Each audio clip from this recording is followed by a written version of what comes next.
ये बिल्कुल फ्रेश है।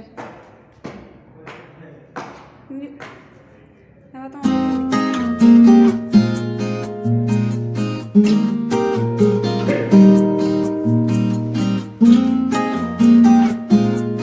ये टेरेस है और ये थोड़े बहुत पेड़ जा रही है। ये है टीवी और ये ड्राइंग रूम है। और ये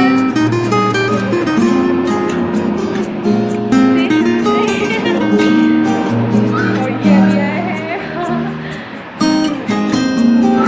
ये है वॉशरूम, लाइट्स लग चुकी है यहाँ पे। और ये कुछ इस तरह से रहा है। प्लीज़ यहाँ पे शोर बहुत हो रहा है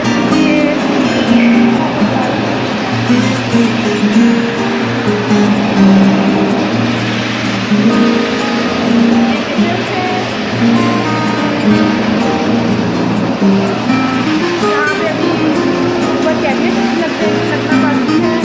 यहाँ पे फ्रिज आएगा, यहाँ पे बहुत शेल्फ आएगा और